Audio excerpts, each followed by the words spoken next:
Hello everyone, it's Cam from Arsenal Theory, giving a breakdown of the Bank Holiday Monday breakdown of the games yesterday, mainly Arsenal 5, Wolverhampton Wanderers 0, and great result.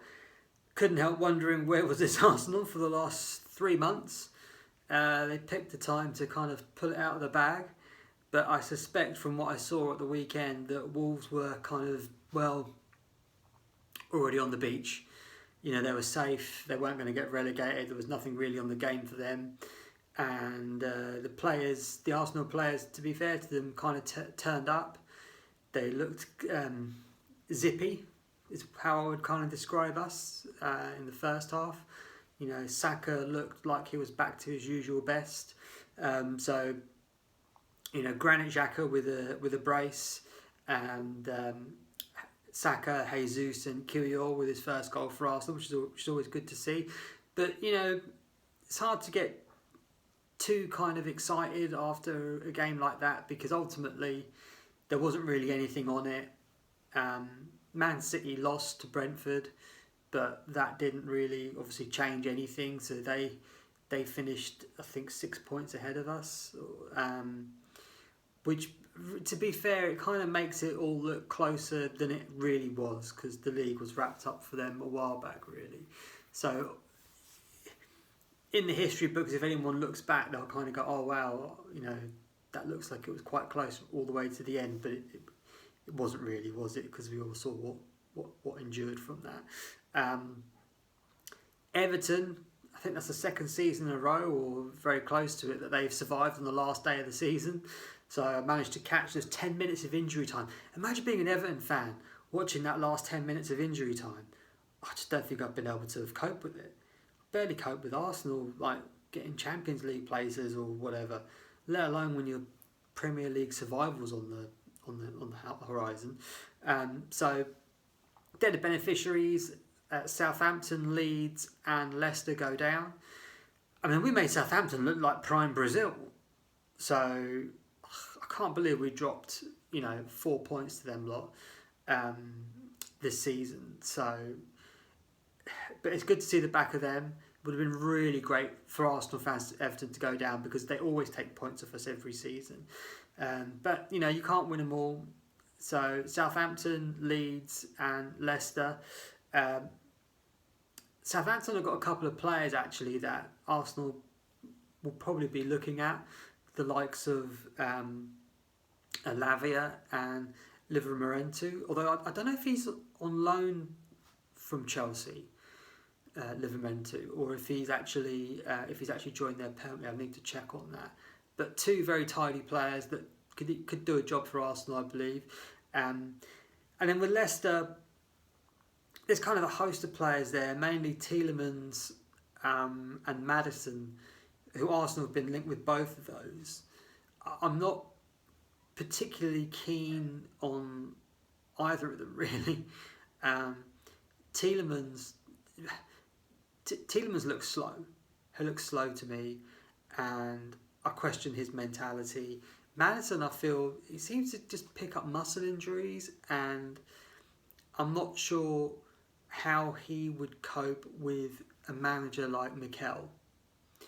I don't know if it would be. I sort of see maybe potentially a personality clash developing there.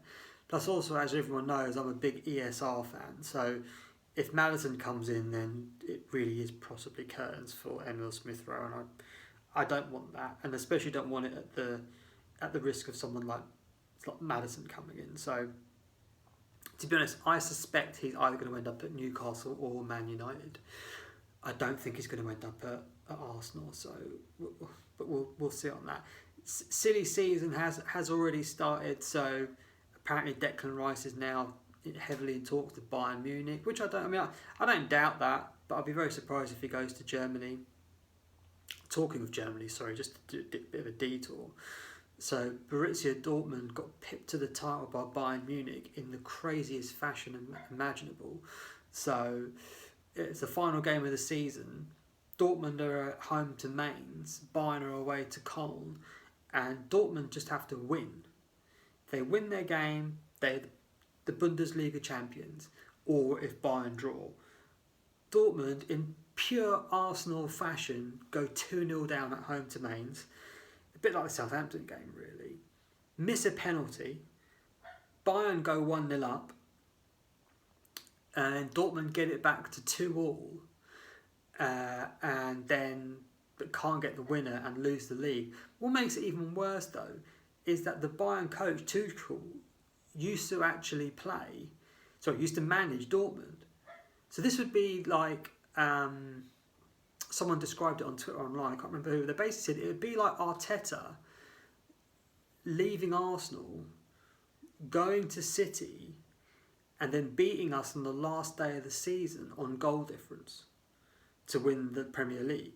I think I would and all we need to do is get our last game at home. If that happened to me, I think I'd have to give up on football. I just think I'd be so mentally scarred. I don't know if I could ever enjoy it again, because it would always be in the back of your head, wouldn't it? Yeah, but what about that time we fucked it against Mainz?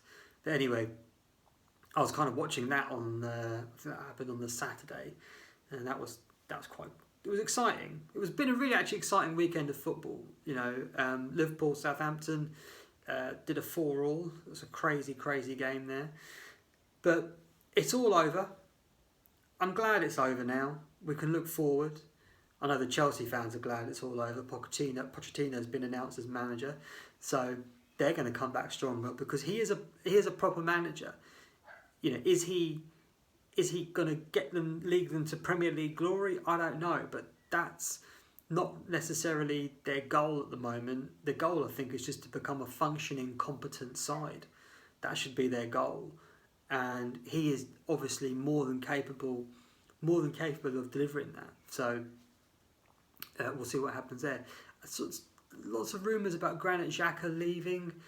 They asked Arteta about it at the end of the game, and he kind of sort of questioned it a bit and said it's news to me. So I don't know. Everyone's saying that Fabrizio Morano's come out and said it's a done deal. Everyone seems to think it's a done deal. But I remember, I think it was 2 seasons ago, it looked like he was about to leave and join Roma with Jose Mourinho and ended up signing a contract extension. So I don't know what's going to happen there. Rumours of Thomas Partey going to sort of Juve or Inter or somewhere like that, which I think Italian league would be much better for him. But like I said, it's going to be silly season at the moment. Lots of players Arsenal are going to be linked with. We'll have to see what happens. So I'll be doing some regular kind of breakdowns of what we've been linked with, incomings and outgoings as well. Because obviously we have to get rid of a lot of players. Apparently Eddie's come out and said he won't be going back to Brazil for the summer. He's going to be staying in the UK because there's just so much work for Arsenal to do, and he needs to be here in order to be face to face for certain players that we're trying to sign and get over the line. Whatever we do, I hope we get it done quick. I don't really want to be going into the last week of the transfer window and we still haven't secured our midfield. That really needs to be done just ASAP. So it's so important. So fingers crossed we're able to do that. So all in all, a nice send off for the players and the fans, I suppose. United finished on a high. They got third. They beat Fulham 2-1 at home, and Chelsea drew 1-1 with Newcastle, which isn't actually a bad result for Chelsea, all things considered. So that's the top 4 all sorted. Congratulations to Aston Villa. They've qualified for the Europa Conference League, and with Unai Emery, obviously ex-Arsenal, in there, I would have to give them a really, really good chance of winning that competition next season. And I hope they do try and win it. I think if you're a club like Villa, who have a European pedigree, who've won the biggest European trophies, it's been a long time since they've been anywhere near that kind of level. So, to get into the Conference League, you win that, then you go into the Europa League. It's a good adventure. It's a good adventure for the fans. They'll get to go to some really different grounds I haven't been to before. Look at all the fun the West Ham fans have been having this season. And I really hope West Ham go on and win it. I really, really hope they go and do the business. I didn't realise that they were playing Fiorentina. As an Arsenal fan, and I used to think back to like the 90s and the noughties, you know, Fiorentina were a great team. They had the likes of Batistuta there. He was just a deadly, deadly finisher. I'm not ashamed to say, but I don't really know how good Fiorentina are at the moment. So I'll have a look and see where they finish in Serie A. But hopefully West Ham can do the bizzo. So I've got to go because I can hear my dog kicking off in the background. So you probably can as well. Something's obviously going on there which I need to take care of. But thanks for watching. If you like the video, please press the like button. Please subscribe. And I'll see you in the next one. Thanks very much. Bye-bye.